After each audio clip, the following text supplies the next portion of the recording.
আজ আমরা আপনাদের এমন একটি ঘটনা শোনাতে যাচ্ছি যা শুনে আপনাদের চোখে পানি এসে যাবে। এটি একটি সাপের গল্প, যে একটি মানুষের বাচ্চার জন্ম দিয়েছিল। শিশুটি জন্মানোর সঙ্গে সঙ্গে পুরো গ্রাম হতবাক হয়ে গেল। সবার মুখে একটাই প্রশ্ন, একটি সাপ কিভাবে মানুষের সন্তান জন্ম দিতে পারে? লোকজন চিৎকার করতে লাগল, কেউ বিশ্বাসই করতে পারছিল না।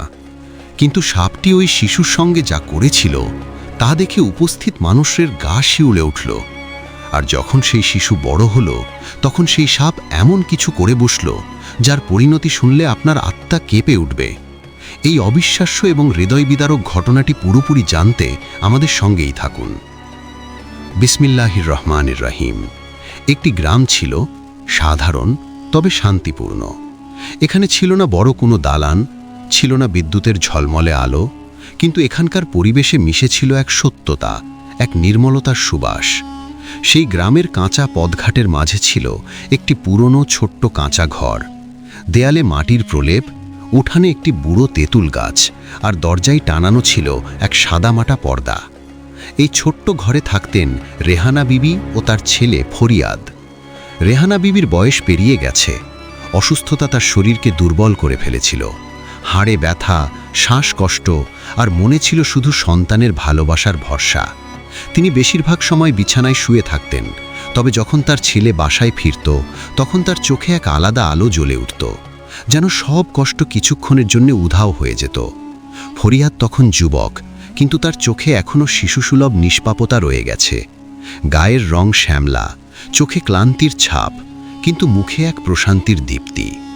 সে গ্রামের বড় জমিদার মালিক সাবিরের বাগান ও ক্ষেতে মালি হিসাবে কাজ করত। গাছগুলোতে পানি দেওয়া, গাছপালার যত্ন নেওয়া, আগাছা পরিষ্কার করা, এই ছিল তার প্রতিদিনের কাজ। সে সারাদিন খেটে রাতে বাসায় ফিরে মায়ের পায়ে হাত বুলিয়ে দিত, তার সেবা করত। ফজরের নামাজ পড়ে নিজেই রুটি তৈরি করত আর মাকে নিজ হাতে খাওয়াতো। রেহানা বিবি ছেলের মুখের দিকে তাকিয়ে যেন সব ক্লান্তি ভুলে যেতেন। তিনি প্রায়ই বলতেন, বাবা, তুই এত খাটিস, তোকে নিয়ে আমার খুব দুশ্চিন্তা হয়। ফরিয়াদ হেসে বলতো, মা, তুমি শুধু দোয়া করো, বাকি সব আমি সামলে নেব। যার খেতে সে কাজ করত সেই মালিক সাবির খুব ভালো মানুষ ছিলেন। একদিন ফরিয়াদ খেতে পানি দিচ্ছিল। তার সাথেই আরেক শ্রমিক ছিল, তারই সমবয়সী। সে মুখ হাত ধুয়ে কাজ শেষ করে ফেলেছিল। সে রুমাল ঝেড়ে কাঁধে ফেলে চলে যেতে যেতে ফরিয়াদকে বলল, আরে ফরিয়াদ, এখনো কাজ করছিস না? সন্ধ্যা হয়ে গেছে, আমি চলে যাচ্ছি। তুই কি আজ খেতে রাত কাটাবি নাকি? ফরিয়াদ হালকা হাসার ব্যর্থ চেষ্টা করে আস্তে করে বলল, না রে, ভাবলাম আজ 2 দিনের কাজ একসাথে শেষ করে ফেলি। সময় কম, প্রয়োজন বেশি, আর তুই তো জানিসই আমার অবস্থা। ঠিক তখনই মালিক সাবির সেখানে চলে এলেন। ফরিয়াদকে একা কাজ করতে দেখে একটু অবাক হলেন। কাছে এসে বললেন, আরে ফরিয়াদ, তুই এখনো বাড়ি যাসনি? সবাই তো চলে গেছে, তুই এখনো কাজ করছিস? ফরিয়াদ কাজের হাত থামিয়ে আস্তে করে সোজা হয়ে দাঁড়ালো। চোখে ছিল ক্লান্তি আর সামান্য জল। শান্তভাবে বলল, মালিকজি, আমি আজ রাতে কাজ চালিয়ে যাব। যদি আপনি 2 দিনের মজুরি একসাথে দিয়ে দিতেন খুব উপকার হতো। মালিক সাবির অবাক হয়ে জিজ্ঞেস করলেন, বাবা, তুমি যদি দিনরাত কাজ করো তাহলে তো অসুস্থ হয়ে পড়বে। সব ঠিক আছে তো? কোনো সমস্যা? ফরিয়াদ চোখ নিচু করে আস্তে বলল, জি মালিক, আমার মায়ের শরীর খুব খারাপ। আমি সব রকম চিকিৎসা করে ফেলেছি, কিন্তু ওষুধ অনেক দামি, কিনতেই হবে। আজ রাতে যদি কাজ করি তাহলে কাল ওষুধ কিনতে পারবো। মালিক সাবির কিছু না বলে চুপচাপ চলে গেলেন। সেই রাতটা ফরিয়াদ কাজ করে কাটিয়ে দিল। ভোরবেলা ফজরের নামাজ পড়ে হাতে ওষুধ নিয়ে দ্রুত পায়ে বাড়ির দিকে রওনা দিল। তার মুখে ছিল সারা রাতের ক্লান্তির ছাপ, কিন্তু মনটা ছিল এক অদ্ভুত প্রশান্তিতে ভরা। যখন সে নিজের ঘরের দরজার সামনে পৌঁছল, তার হৃদস্পন্দন আরও বেড়ে গেল। দরজা খুলে দেখে রেহানা বিবি নিথরভাবে খাটের ওপর শুয়ে আছেন। মা? ফরিয়াদের কণ্ঠে আতঙ্ক। সে দৌড়ে মায়ের কাছে গিয়ে ওষুধের প্যাকেট হাতে ধরে কাঁপা কাঁপা কণ্ঠে বলল, মা দেখো, আমি ওষুধ এনেছি। মা, এটা খেয়ে ফেলো, তুমি ঠিক হয়ে যাবে। মা, তুমি কিছু বলছো না কেন?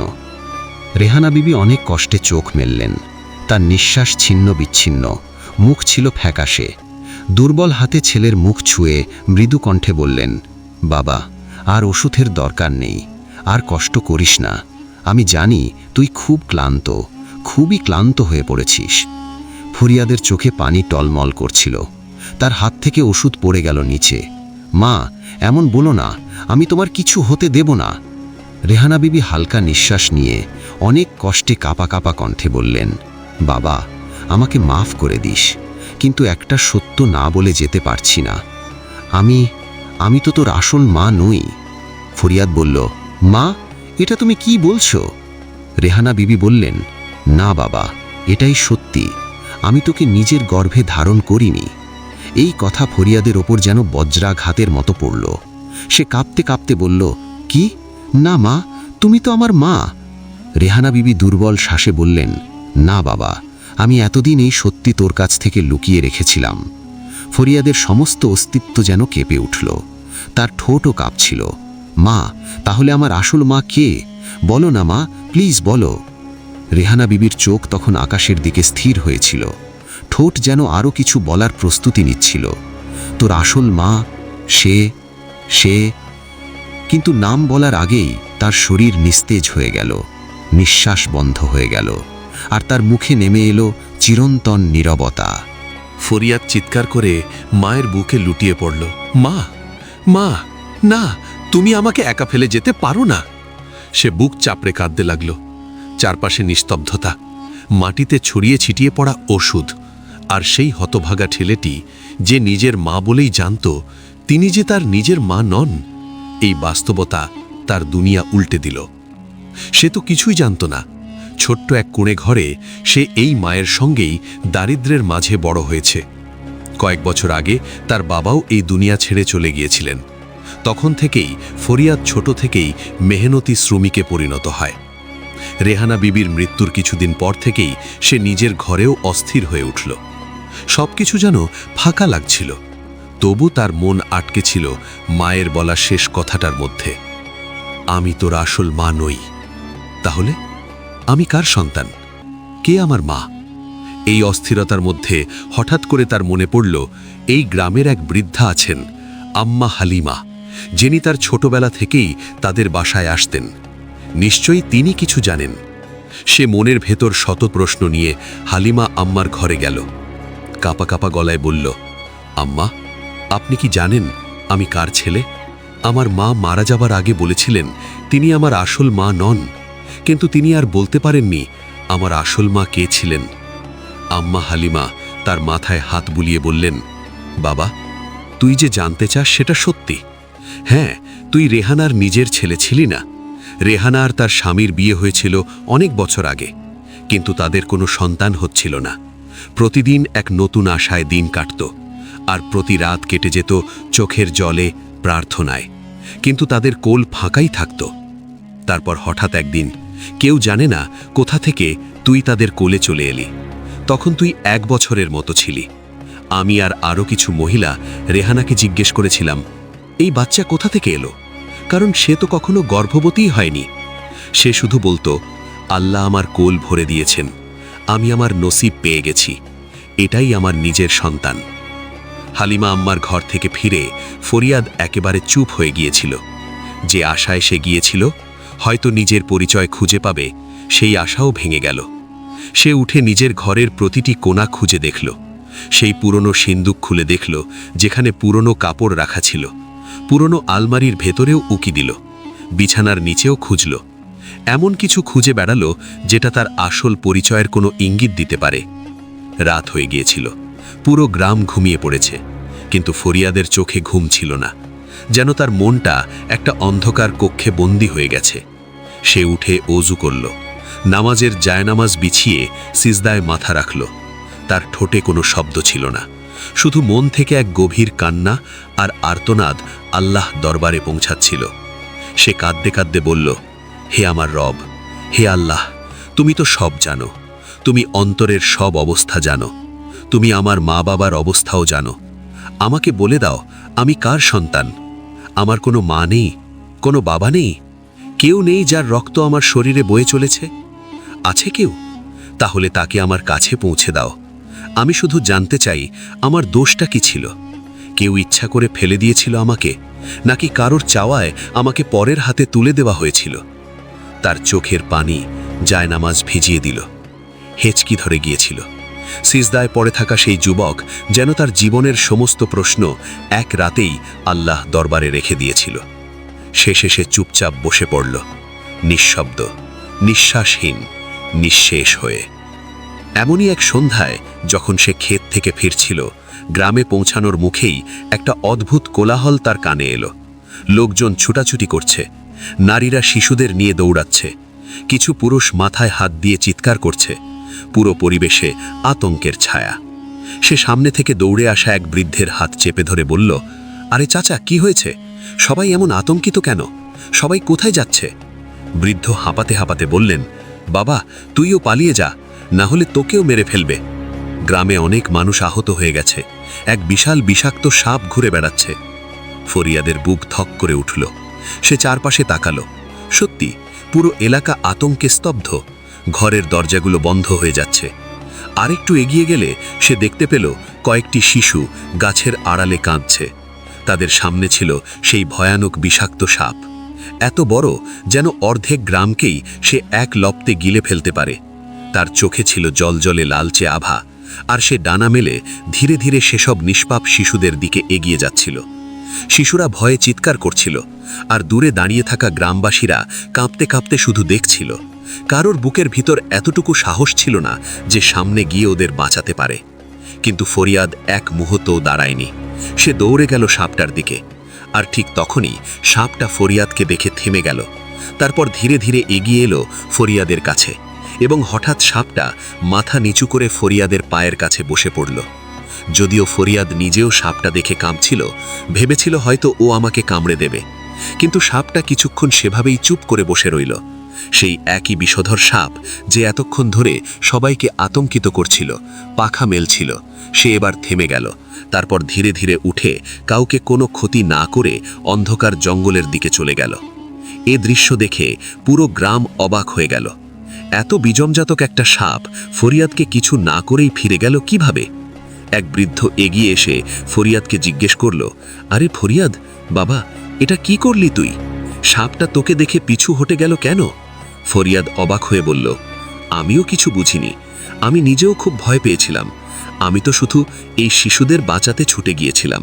বৃদ্ধ মাথা নেড়ে বলল, চলো, আল্লাহর শকর যে এত বড় বিপদময় সাপটা ফিরে গেছে।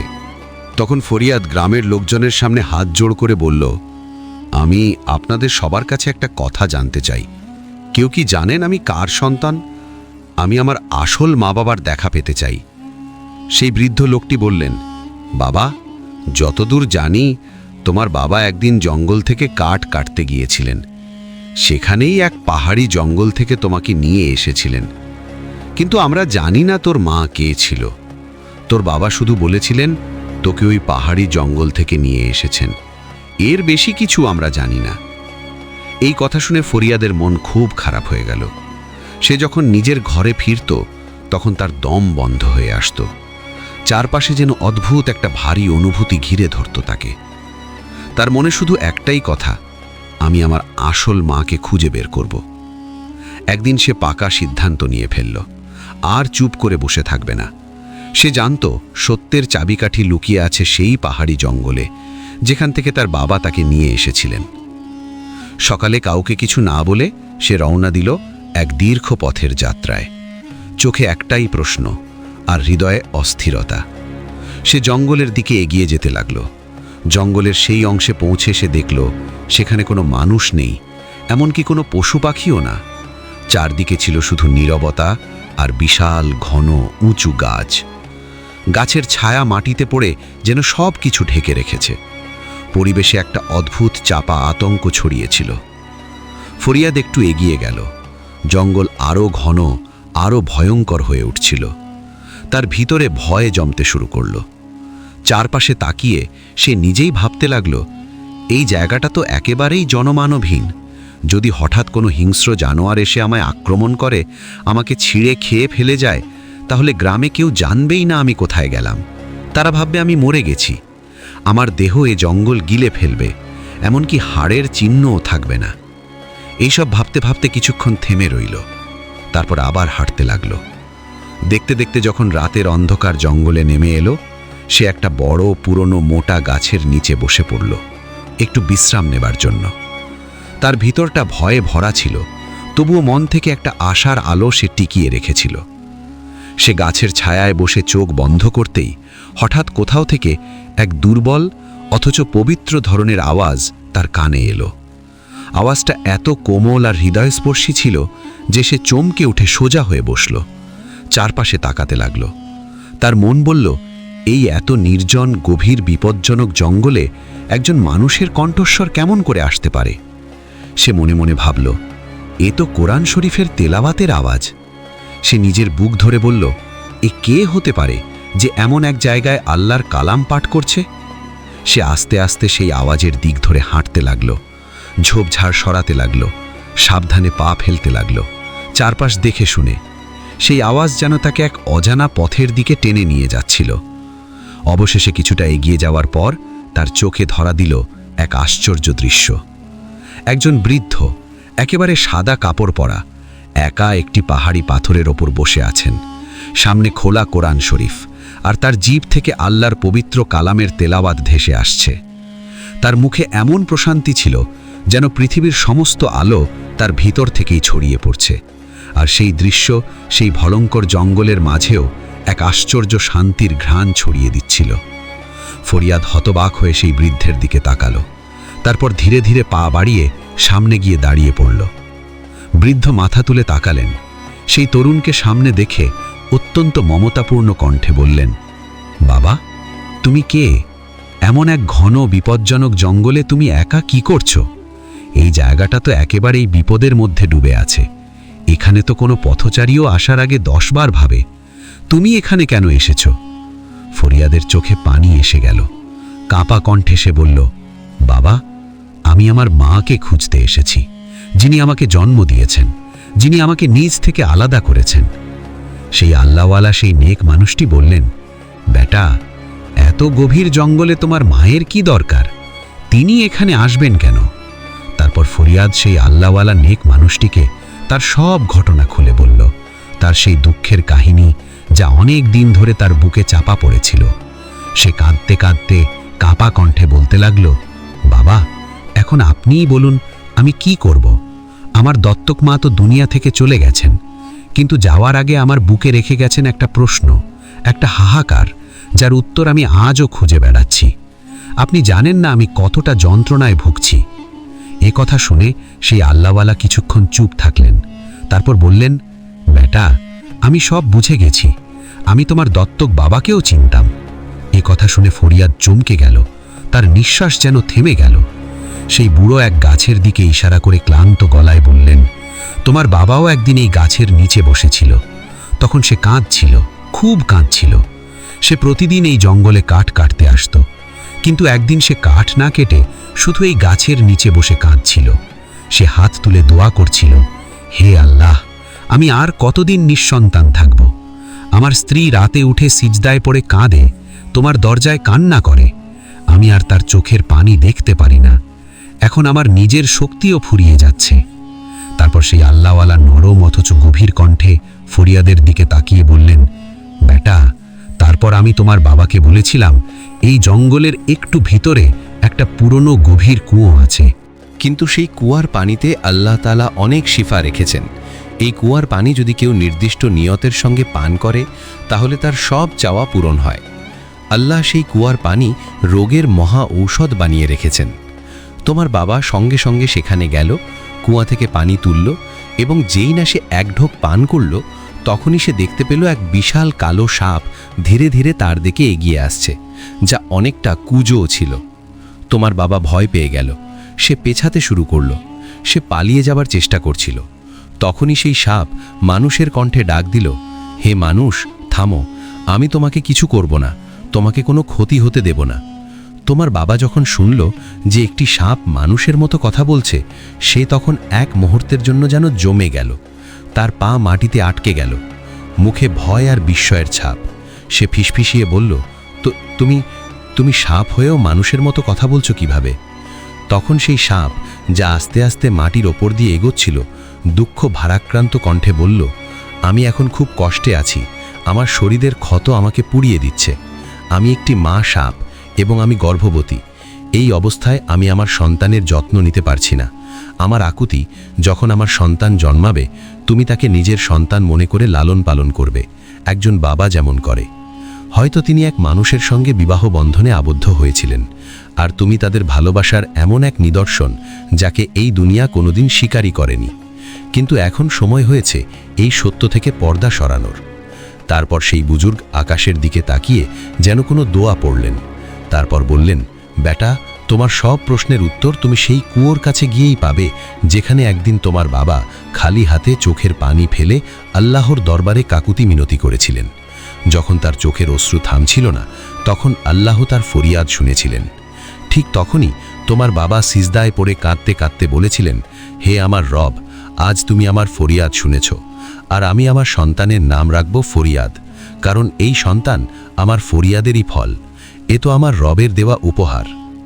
সেই বুজুর্গের কথা শুনে ফরিয়াদের চোখে অশ্রু গড়িয়ে পড়ল। তারপর সে সেই কুয়োর খোঁজে রওনা দিল। আর যখন ফরিয়াদ নিজের মাকে খুঁজতে সেই ভয়ঙ্কর আর নির্জন জঙ্গলের দিকে এগিয়ে গেল, তখন পথে পথে তার অনেক কষ্টের মুখোমুখি হতে হলো। কখনো কাঁটা তার পা বিদীর্ণ করছিল, কখনো ঝোপঝাড় তাকে আহত করছিল, কিন্তু সে থামল না, কারণ তার হৃদয় একটাই যন্ত্রণায় পুড়ছিল, আমার মা কেন একজন সাপ, আর এখন কোথায়, কেন আমাকে ফেলে রেখে গেছে? এই প্রশ্ন থেকে তার মনে আরও অনেক প্রশ্ন জন্ম নিচ্ছিল। সে এগিয়ে যেতে লাগল, একা সেই জঙ্গলের ভেতরে ভয়কে জয় করে সামনে এগিয়ে গেল। হঠাৎ একসময় তার পা এমন নরম জমিতে পড়ল যার সে আঁচও করতে পারেনি, আর দেখতে দেখতে সেই মাটি তার পায়ের নিচ থেকে ভেঙে পড়তে লাগল। প্রথমে সে বুঝতে পারল না কি হচ্ছে, কিন্তু যখন তার পা মাটির নিচে দেবে যেতে লাগল, সে ভয়ে চিৎকার করে উঠল, কেউ আছেন, আমাকে বাঁচান। সে তার বাহু দিয়ে কাদামাটি থেকে নিজেকে টেনে বের করার চেষ্টা করতে থাকল, কিন্তু যত চেষ্টা করছিল ততই সে আরও নিচে দেবে যাচ্ছিল। তার মুখ থেকে কেবল কান্না আর ফরিয়াদ বের হচ্ছিল। তার পুরো শরীর কাদায় ডুবে গিয়েছিল, কেবল মুখটাই ওপরে ছিল। চোখ থেকে টপ টপ করে পানি ঝরতে লাগল, আর সে অসহায়ভাবে বলল, হে আল্লাহ, আমার কপালে কি এটাই লেখা ছিল? আমি কি আমার মায়ের সত্য না জেনেই এই মাটির নিচে দাফন হয়ে যাব? হে আমার প্রভু, তুমিই তো সব শোনো। আমি মৃত্যুকে ভয় পাই না, কিন্তু আমি আমার মায়ের সত্য জানতে চাই। ঠিক তখনই যেন আকাশ থেকে পাখার শব্দ ভেসে এলো, আর একটি সাদা কবুতর তার কাছে এসে বসল। কবুতর চারপাশে তাকালো, সে বুঝতে পারল ছেলেটির জীবন হুমকির মধ্যে আছে। এরপর সে নিজের ঠোঁটে শক্ত একটি দড়ি ধরে নিয়ে তার দিকে উড়ে এলো। সে দড়িটি কিছুটা দূরে একটি মজবুত গাছের কাণ্ডে বাঁধা ছিল। পুরো দৃশ্যটা যেন যুদ্ধক্ষেত্রের মতো ছিল। ফরিয়াদের চোখে ছিল বিস্ময় আর আশার অশ্রু। সে কাঁপা হাতে দড়িটা ধরল, আর নিজের শেষ শক্তিটুকু দিয়ে নিজেকে কাদা থেকে টেনে বের করার চেষ্টা করতে লাগল। চেষ্টা সফল হলো। সে মাটিতে পড়ে গেল, হাঁপাতে হাঁপাতে সেই কর্দমাক্ত জায়গা থেকে বেরিয়ে এলো। মাটিতে শুয়ে থেকে সে আকাশের দিকে তাকিয়ে ভাঙা কণ্ঠে বলল, হে আল্লাহ, তোমাকে শুকরিয়া, তুমি আমার কথা শুনেছ।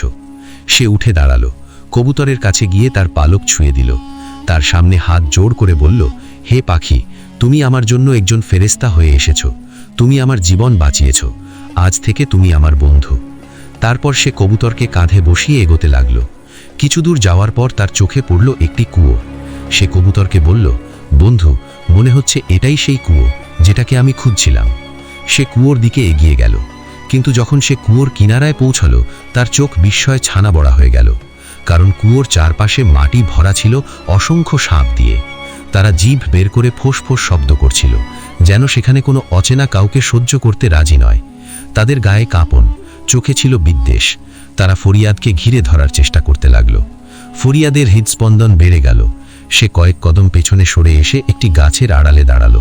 হাত দিয়ে কপালের ঘাম মুছতে মুছতে সে আকাশের দিকে তাকিয়ে বলল, হে আল্লাহ, এটা কেমন পরীক্ষা! জানি না আর কত কষ্ট সহ্য করতে হবে। সে কবুতরকে বলল, বন্ধু, আমি এখান পর্যন্ত তো এসেছি, কিন্তু যদি আমি এই কুয়ার পানি না খেতে পারি তাহলে আমার জীবনের উদ্দেশ্যই বৃথা যাবে। সে এতটাই চিন্তায় পড়ে গেল যে সাপেদের ফোঁস-ফোঁস শব্দ তার কাছে ভয়ের চেয়ে বেশি বিরক্তির মনে হলো। সে জোরে চিৎকার করল, এদের মধ্যে কি কোনো একজন সাপ আমার মা হতে পারে? এই চিন্তা মাথায় আসতেই তার চোখে পানি চলে এলো, আর সে হাঁটুতে হাত রেখে বসে পড়ল। তারপর সেটার বন্ধু কবুতরের দিকে তাকালো, যে গিয়ে একটি ডালের ওপর বসেছিল আর পুরো দৃশ্যটা যেন বুঝে নিচ্ছিল। ফরিয়াদ কাঁপা কণ্ঠে বলল, বন্ধু, এখন বলো আমি কি করব? এই পানি তো আমার খেতেই হবে, কিন্তু এই সাপগুলো আমার প্রাণের শত্রু হয়ে বসে আছে। তুমি কি আমার জন্য কোনো উপায় বের করতে পারো? কবুতর আকাশে উড়ে উঠল। তারপর তার ঠোঁটে ধরে কুয়ায় ঝুলতে থাকা পুরনো কাঠের ডোলটিকে ধরার চেষ্টা করতে লাগল। কিন্তু ঠিক তখনই আশেপাশের বিষাক্ত সাপগুলো হঠাৎ জেগে উঠল। তারা ফনা তুলল, চোখে রাগ, আর আকাশে লাফাতে লাগলো যেন কবুতরটাকে ছিঁড়ে খেয়ে ফেলবে। তবুও কবুতর হাল ছাড়ল না। সে বারবার চেষ্টা করে গেল। একবার সে একদিকে ছুটে পালালো, তারপর আবার ফিরে এলো। এবার তার ঠোঁটের ডোলের দড়ির মাথা ছিল। সে জোর দিয়ে ডোলটাকে নাড়ানোর চেষ্টা করতে লাগল। সাপ আবার ঝাঁপ দিল, কিন্তু কবুতর আকাশে চক্কর কেটে বেঁচে গেল। দূর থেকে সবকিছু দেখছিল ফরিয়াদ। তার হৃদয় যেন থেমে যাচ্ছিল। সে কেবল তার হাত তুলে আল্লাহর কাছে কবুতরের সফলতার জন্য দোয়া করছিল। বারবার ব্যর্থ হলেও শেষ পর্যন্ত কবুতর তার ঠোঁট আর পায়ের সাহায্যে ডোলটাকে এমনভাবে নাড়ালো যাতে কুয়া থেকে একটু পানি তাতে জমে গেল। ফরিয়াদ এক মুহূর্তও নষ্ট না করে ডোলটা হাতে তুলে নিল, আর সেই অল্প পানি তাড়াতাড়ি খেয়ে নিল শুকরিয়া আদায় করতে করতে। কবুতর আবার তার পাশে এসে বসল। তখন তার চোখ কুয়ার দিকে গেল। সব সাপ যেন কোথাও অদৃশ্য হয়ে গেছে। হঠাৎ কুয়ার ভেতর থেকে এক বিশাল সাপ ধীরে ধীরে বাইরে এলো এবং ফরিয়াদের সামনে এসে থেমে গেল। এটাই সেই সাপ যে ফরিয়াদকে জন্ম দিয়েছিল। সাপটি কথা বলতে লাগলো, আরে আমার সন্তান, অবশেষে তুই আমার কাছে চলে এলি। ফরিয়াদ বিস্ময়ে কাছে এগিয়ে গিয়ে বলল, মা, যদি আপনি আমার মা হয়ে থাকেন তাহলে বলুন আমি কিভাবে আপনার শরীর থেকে একজন মানুষ হিসেবে জন্মালাম। এই রহস্যটাই আমি জানতে চাই। আর যদি আপনি আমার মা ছিলেন তাহলে আমাকে মানুষের কাছে কেন দিয়ে এলেন? কেন আমাকে নিজের থেকে আলাদা করে দিলেন? সাপটি আরও কাছে এগিয়ে এলো এবং কোমল স্বরে বলল, বাবা, আমিও একজন মানুষ। আমি কোনো সাপ বা নাগিন নই। আমিও তোর মতো একজন মানুষই। আমি তোকে আমার গল্প শোনাবো, সেই গল্প যেটা শোনার পর তুই বুঝতে পারবি আমি কে, তুই কে, আর আমাদের জীবনে এই সব কিছু কেন ঘটল। আমি কোনো সাধারণ নারী না, আমি এক রাজ্যের রানী ছিলাম, এক সিংহাসনের মল্লিকা। আর তুই সেই রাজকুমার যে আমার গর্ভ থেকে জন্ম নিয়েছিলি, আমারই কলিজার টুকরো। একথা শুনেই ফারিয়াদের চোখ বিস্ময়ে বড় হয়ে গেল। তার মনে হলো যেন এক মুহূর্তের জন্য হৃৎস্পন্দন থেমে গেছে। সে কাঁপা গলায় বলল, মা, আমি তো এক গরিব ঘরে বড় হওয়া ছেলে। আমি কি সত্যি একজন রাজপুত্র? আমি তোকে ছেড়ে যাইনি এই জন্য যে তোকে ভালোবাসতাম না, বরং সময়, পরিস্থিতি আর জুলুম আমাকে বাধ্য করেছিল। এখন আমি তোকে আমার পুরো কাহিনী বলবো, যেন তোর সব প্রশ্নের উত্তর তুই পেয়ে যাস। এক বিশাল এলাকায় এক ন্যায়পরায়ণ, দয়ালু আর ইনসাফ প্রিয় বাদশাহ শাসন করতেন। শুধু তার নিজের রাজ্যেই না, দূর দূরান্তেও তার নাম ছিল শ্রদ্ধা আর ভালোবাসার সাথে উচ্চারিত। তার সঙ্গে ছিলেন এক অপূর্ব সুন্দরী, সদয় আর সচ্চরিত্রা রানী, যাকে জনগণ দয়ালু রানীমা বলে ডাকত, কারণ সেও তার স্বামীর মতো গরিব, অসহায়, এতিম মানুষদের খুব যত্ন নিতেন, তাদের দুঃখে পাশে দাঁড়াতেন, তাদের দোয়া নিতেন। যখনই কেউ বিপদে পড়ত, বাদশাহ আর রানী দুজনে রাজপ্রাসাদ ছেড়ে প্রজাদের মধ্যে গিয়ে তাদের কথা শুনতেন, সাহায্য করতেন। সকলেই বাদশাহ আর রানীকে খুব ভালোবাসত। তাদের বিয়ের অনেক বছর পার হয়ে গিয়েছিল, কিন্তু আল্লাহ তাদের কোলে কোনো সন্তান দেননি। তারা সকল চিকিৎসা করিয়েছেন, সব ধরনের দোয়া করেছেন, দান খয়রাত করেছেন, কিন্তু সন্তানের নিয়ামত তারা পাননি। শুরুর দিকে কেউ কিছু বলেনি, কারণ সবাই তাদের ভালোবাসত। কিন্তু সময়ের সঙ্গে সঙ্গে ওদের মন্ত্রী, পরামর্শদাতা, দরবারি এবং সবচেয়ে বেশি সাধারণ মানুষ বলতে শুরু করল, বাদশাহ সালামত, আপনি এত ভালো মানুষ, যদি আপনার কোনো সন্তান না হয় তাহলে আপনার পর আমাদের ওপর এমন কেউ আসতে পারে যে জুলুম করবে, নির্দয় হবে। আমাদের অনুরোধ, আপনি দ্বিতীয়বার বিয়ে করুন।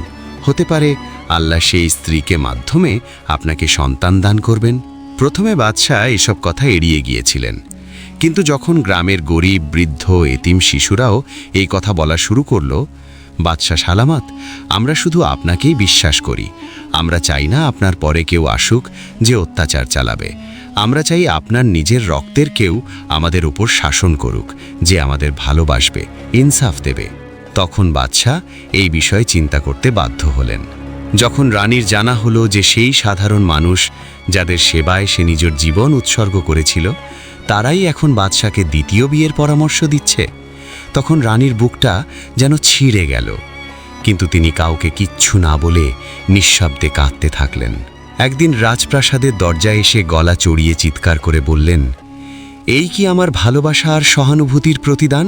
তাদের মধ্যে একজন বৃদ্ধ বলল, আমরা কেবল এটা ভেবেছি যে যদি বাদশাহ সালামতের পরে কেউ এমন আসে যে দয়ালু না হয় তাহলে আমাদের ওপর জুলুম হবে, তাই আমরা চাই আপনার মতো কেউ আবার আমাদের ওপর শাসন করুক।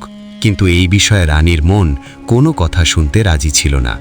বাদশাহ রানীকে বোঝানোর চেষ্টা করলেন, আমি তোমাকে দুনিয়ার সব নারী থেকে বেশি ভালোবাসি। এই সিদ্ধান্ত আমি তোমাকে কষ্ট দেওয়ার জন্য নেইনি, এটা শুধু সন্তান যাওয়ার জন্য। এখন সবাই নানা কথা বলছে, একজন বাদশাহ হয়েও সন্তান নেই। এ কথা বলে বাদশাহ রাজপ্রাসাদ থেকে বেরিয়ে গেলেন। 2 দিন বাদেও তিনি না ফেরায় রানী দাসীদের জিজ্ঞেস করলেন, বাদশাহ কোথায়? তারা বলল, হয়তো কোনো দরকারে গেছেন, চলে আসবেন। 1 সপ্তাহ পরে বাদশাহ যখন ফিরে এলেন তখন তার সঙ্গে ছিল এক সুন্দরী মেয়ে এবং এক বৃদ্ধা। রানী একটু এগিয়ে এসে জিজ্ঞেস করলেন, এই মহিলা কে বাদশাহ সালামত? বাদশাহ নির্দ্বিধায় বললেন, এ আমার দ্বিতীয় স্ত্রী আর তার সঙ্গে তার মা। আমি 2 দিন আগেই তাকে বিয়ে করেছি। এই কথা শুনে রানী স্তব্ধ হয়ে গেলেন। মনে হলো যেন তার ভেতরের সমস্ত জগৎ ভেঙে পড়েছে। সে কিছু বলতে চাইলেও মুখ থেকে কোনো শব্দ বের হলো না। বাদশাহ রানীর অনুভূতি উপেক্ষা করে বললেন, আমার অনেক আগেই এই সিদ্ধান্ত নেওয়া উচিত ছিল। এ কথা বলে বাদশাহ তার নতুন স্ত্রীর হাত ধরে প্রাসাদের ভিতরের দিকে চলে গেলেন। রানী শুধু বসে বসে কাঁদতে থাকলেন আর তাকিয়ে দেখলেন তারা চলে যাচ্ছে। যেদিন থেকে বাদশাহ দ্বিতীয় বিয়ে করলেন সেদিন থেকে তিনি রানীর কাছে ফেরা বন্ধ করে দিলেন। তারপর কিছুদিন কেটে গেলে হঠাৎ করেই রানী প্রচণ্ড অসুস্থ বোধ করতে থাকে।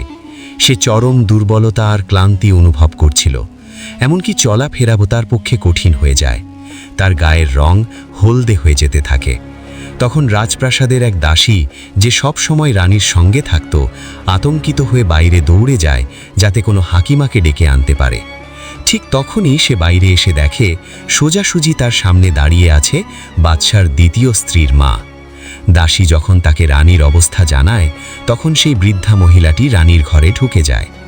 সে রানীকে আধা বেহুশ অবস্থায় দেখে এবং সঙ্গে সঙ্গে তার নাড়ি পরীক্ষা করে। তখন যেন তার পা মাটির নিচে দেবে যেতে থাকে। সেই বুড়ি বুঝতে পারে যে রানী গর্ভবতী। তার পায়ের নিচ থেকে যেন মাটি সরে যায়। তার চোখের রাগ আর মুখে আতঙ্ক স্পষ্ট হয়ে ওঠে। সে দ্রুত পায়ে তার মেয়ের কাছে যায়, যে বাদশার দ্বিতীয় স্ত্রী। তার কানে ধীরে ধীরে ফিসফিসিয়ে বলে, তোমার সতীন তো এখন গর্ভবতী। রানীর পেটে বাদশার উত্তরসূরি বেড়ে উঠছে। এটা শুনে দ্বিতীয় স্ত্রীর মুখ ফ্যাকাশে হয়ে যায়। তার চোখে হিংসা আর মনে এক ভয়ঙ্কর ষড়যন্ত্রের জন্ম হয়। বৃদ্ধা মা ধীরে কণ্ঠে বলে, যদি বাদশাহ এই সন্তানের কথা জেনে যায় তবে সে আবার রানীর দিকে ঝুঁকে পড়বে আর তোমাকে ভুলে যাবে। ভাগ্য ভালো, যেদিন থেকে বাদশার সঙ্গে তোমার বিয়ে হয়েছে সে রানীর কাছে যাওয়া বন্ধ করেছে। এখনও সে কিছু জানে না। আমাদের কিছু একটা করতে হবে এবং সেটা এখনই, না হলে সব আমাদের হাতছাড়া হয়ে যাবে। বৃদ্ধা নারীর কণ্ঠে রাগ আর ঘৃণা ফুটে ওঠে। সে বলে, আমি একজন জাদুকরকে চিনি যে সবচেয়ে বড় শত্রুকেও ধ্বংস করে দিতে পারে, এমন আঘাত করতে পারে যেটা কেউ ঠেকাতে পারে না। আমি ভোর হলেই তার কাছে যাব। এখন সময় এসেছে রানীকে চিরতরে সরিয়ে দেওয়ার, যাতে না সন্তান থাকে না সে মা থাকতে পারে। আর তুই হবি বাদশার হৃদয়, প্রাসাদ আর রাজত্বের একমাত্র মালিকা। ভোর হতেই সেই মিথ্যাচারে পূর্ণ বৃদ্ধা মহিলা মাথা নিচু করে নির্জন পাহাড়ের মাঝখান দিয়ে ভয়ানক রাস্তা অতিক্রম করে এমন এক জায়গায় পৌঁছায় যেখানে একটি পুরনো গুহা ছিল। সেখানে বসেছিল সেই জাদুকর। সে তার সামনে বসে পুরো ঘটনা খুলে বলে, রানী গর্ভবতী। আমাদের তাকে কোনোভাবে সরিয়ে ফেলতে হবে, কিন্তু এমনভাবে যেন কারো সন্দেহ না হয়। জাদুকর চুপচাপ একটি কালো পুড়িয়া বের করে এবং বলে, এতে আছে এক জাদুকরি গুঁড়া। যে কোনোভাবে পানিতে মিশিয়ে রানীকে খাইয়ে দাও। তারপর যা ঘটবে তা নিজেই দেখবে। সে হয়তো কোনো জন্তুর রূপ নেবে কিংবা কোনো বিষাক্ত কিছুর রূপ ধারণ করবে। তখন বাদশাহ নিজেই তাকে মেরে ফেলবে বা প্রাসাদ থেকে বের করে দেবে, যাতে সে আর কারো ক্ষতি না করতে পারে, আর কেউ জানতেও পারবে না যে এটা তুমি করেছো। বৃদ্ধা মহিলা সেই জাদুকরের দেয়া কালো পুড়িয়া নিয়ে প্রাসাদে ফিরে আসে এবং সুযোগের অপেক্ষায় থাকে। সুযোগ মিলতেই সে চুপি চুপি সেই গুঁড়া পানিতে মিশিয়ে ফেলে এবং ধূর্তভাবে সেই পানি রানীকে খাইয়ে দেয়, যে তখন নিজের অবস্থার কথা না জেনে ঘরে ঘুমিয়েছিল। অল্প সময় পর যখন দাসীরা ঘরে প্রবেশ করে, তখন তারা আতঙ্কে চিৎকার করে ওঠে। দেখে রানীর বিছানায় একটি বিশাল ভয়ঙ্কর সাপ লুকিয়ে আছে। তাদের চিৎকারে প্রাসাদের দেয়াল কেঁপে ওঠে। সব দাসীরা ভয়ে দৌড়ে পালিয়ে যায়। অন্যদিকে রানী, যে এখন সাপের রূপ ধারণ করেছে, অবাক হয়ে চারদিকে তাকায় এবং কাঁপতে কাঁপতে কাঁদতে কাঁদতে সাপের জিভে বলতে থাকে, হে আল্লাহ, আমার সঙ্গে এটা কি হলো? আমি কিভাবে সাপ হয়ে গেলাম? আমি তো মানুষ ছিলাম, আর আমি তো মা হতে চলেছিলাম। আমি তো এই সুখবর বাদশাকে দিতে চেয়েছিলাম। সে ঘর থেকে বের হতেই প্রাসাদের সব খাদেম, মন্ত্রী, সৈনিক, এমনকি বাদশা পর্যন্ত সবার মুখ আতঙ্কে সাদা হয়ে যায়। প্রাসাদে হুলস্থুল পড়ে যায়। বাদশা অবাক হয়ে চিৎকার করে ওঠে, এই বিশাল আর ভয়ঙ্কর সাপ প্রাসাদের ভেতরে কিভাবে ঢুকল? যদি কাউকে কামড়ে দেয় তাহলে এক্ষুনি মেরে ফেলো একে। বাদশা সৈন্যদের আদেশ দেয়, এই সাপকে তৎক্ষণাৎ শেষ করো, এবং নিজেও হাতে তীর নিয়ে সামনে এগিয়ে যায় ও সাপের দিকে ছুঁড়ে মারে। তীর লাগতেই সাপ ছটফট করতে থাকে, আহত হয়, কিন্তু কিছু বলার শক্তি তার থাকে না। সে কেবল কষ্টে ছটফট করতে থাকে। পরে সৈন্যরা সেই আহত সাপকে মৃত ভেবে প্রাসাদ থেকে অনেক দূরের ঘন জঙ্গলে নিয়ে গিয়ে ফেলে দেয়। কেউ জানতেও পারে না যে সেটি রানী ছিল। সাপের ভাষায় কাঁদতে কাঁদতে রানী আকাশের দিকে তাকিয়ে বলে, হে আমার রব, আমার সন্তানের হেফাজত করো, সেই সন্তান যাকে আমি বছরের পর বছর দুয়ায় চেয়ে এসেছি। ঠিক সেই সময় একজন আল্লাহ ভীরু বুড়ো সুফি দরবেশ সেখানে এসে পৌঁছান। তিনি সেই জখম সাপটিকে তার ঘরে বানানো হার্বাল ওষুধ দিয়ে চিকিৎসা করতে থাকেন। কয়েকদিনের মধ্যেই সেই সাপ অনেকটা সুস্থ হয়ে ওঠে। মালকা তার ছেলেকে নিজের জীবনের গল্প বলার সময় কান্নায় ভেঙে পড়ছিল। তখন তার ছেলে ফরিয়াদ জিজ্ঞেস করল, আম্মু, এই সাপের অবস্থা থেকে বেরিয়ে আসার কি কোনো উপায় নেই? ঠিক তখনই সেই বুড়ো আল্লাহওয়ালা আবার তাদের সামনে এসে দাঁড়ান। তিনি বলেন, হ্যাঁ বেটা, যদি তুমি সেই জাদুকরকে শেষ করতে পারো, তবে তোমার মা আবার তার আগের মানব রূপে ফিরে আসবে। তারপর সেই বুড়ো মানুষটি ফরিয়াদকে কিছু আয়াত শেখান এবং বলেন, এই আয়াতগুলো পড়তে পড়তে যদি তুমি সেই জাদুকরের সামনে যাও, তাহলে সে বুঝতেই পারবে না কি হচ্ছে। তখনই তুমি তার উপর আঘাত করতে পারবে। ফরিয়াদ একদম সেই মতে কাজ করে। সে আয়াত পড়তে পড়তে সেই জাদুকরের গুহায় গিয়ে পৌঁছায় এবং সঠিক মুহূর্তে তলোয়ার দিয়ে জাদুকরের মাথা শরীর থেকে আলাদা করে দেয়। মাথা কাটা মাত্রই যে সাপটি ওখানে ছিল তা তৎক্ষণাৎ এক সুন্দরী নারীতে রূপ নেয়। সে ছিল তার মা, মালকা। ফরিয়াদ নিজের মাকে মানব রূপে ফিরে পেয়ে তাকে জড়িয়ে ধরে কান্নায় ভেঙে পড়ে। মা ছেলে দুজনেই সেই বুড়ো আল্লাহওয়ালাকে ধন্যবাদ জানায়। তখন তিনি বলেন, বেটা, এই কাজ আমি অনেক আগেই করতে পারতাম, কিন্তু এটা তোমারই কাজ ছিল, কারণ একমাত্র সন্তানের হাত দিয়েই এই রেহাই আসতে পারত। তারপর মা ছেলে একসাথে রাজপ্রাসাদে ফিরে যায়। মালকা যখন তার ছেলেকে নিয়ে রাজপ্রাসাদে প্রবেশ করেন, তখন প্রাসাদের সব দাসী, সিপাহী ও এমনকি বাদশাও অবাক হয়ে যান। কিন্তু সবচেয়ে বেশি ভয় পায় সেই সতীন এবং তার বুড়িমা, কারণ তারা জানত এখন তাদের সকল ষড়যন্ত্র ফাঁস হয়ে যাবে। মালকা বাদশাকে সব ঘটনা খুলে বলেন, কিভাবে তার সঙ্গে প্রতারণা করা হয়েছে, কিভাবে তাকে সাপ বানিয়ে রাজপ্রাসাদ থেকে সরিয়ে দেওয়া হয়েছিল। বাদশা সব শুনে স্তব্ধ হয়ে যান, যেন তার পায়ের নিচের মাটি সরে গেছে। তিনি হতবাক হয়ে মালকার দিকে তাকিয়ে থাকেন। তারপর রাগে কাঁপতে কাঁপতে সিপাহীদের আদেশ দেন, এই দুই প্রতারিণী সতীন ও তার মাকে গ্রেফতার করো, কালকুঠুরিতে নিয়ে গিয়ে বন্দি করো, যেন তারা তাদের গুনাহার সাজা পায়। কিন্তু তখনই মালকা, যিনি ছিলেন অত্যন্ত ধৈর্যশীলা ও উদার মনের, সামনে এগিয়ে এসে বাদশাকে অনুরোধ করেন, বাদশা সালামাত, যদিও তারা আমার সঙ্গে অনেক জুলুম করেছে, কিন্তু আমার অনুরোধ, তাদের কঠোর শাস্তি না দিয়ে শুধু এই প্রাসাদ থেকে তাড়িয়ে দিন। এই প্রাসাদ থেকে চলে যাওয়াই তাদের জন্য সবচেয়ে বড় শাস্তি হবে। বাদশাহ প্রথমে কিছুটা দ্বিধায় থাকলেও শেষ পর্যন্ত তার প্রথম স্ত্রী মালকার কথা মেনে নেন। তিনি সতীন ও তার মাকে প্রাসাদ থেকে বের করে দেওয়ার নির্দেশ দেন। মালকা এরপর বাদশাকে জানায়, যখন তাকে প্রাসাদ থেকে বের করে দেওয়া হয়েছিল তখন তার গর্ভে বাদশাহরই সন্তান ছিল, এবং সেই সন্তানই আজ তাদের সামনে দাঁড়িয়ে আছে, ফরিয়াদ। বাদশাহ এই কথা শুনে কেঁদে ফেলেন। তিনি ফরিয়াদকে বুকে জড়িয়ে ধরে কান্নায় ভেঙে পড়েন আর বলতে থাকেন, হে আল্লাহ, তুই কত মহান! তুই আমাকে বছর বছর পর আমার নিজের সন্তান ফিরিয়ে দিলি।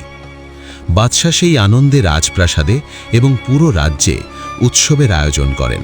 সকলেই খুব খুশি হয় আর রাজ্য আবার সুখ শান্তিতে ভরে ওঠে। এই গল্প আমাদের শেখায়, সত্যকে যতই লুকোনো হোক, একদিন না একদিন সেটা প্রকাশ পেতেই পায়। এক মায়ের ভালোবাসা, তার ত্যাগ আর দোয়ার মাঝে এমন এক শক্তি থাকে যা শত বছরের অন্ধকারকে আলোর মধ্যে রূপান্তরিত করতে পারে। যারা অন্যের জন্য ফাঁদ পাতে, শেষমেশ তারাই সেই ফাঁদে পড়ে যায়।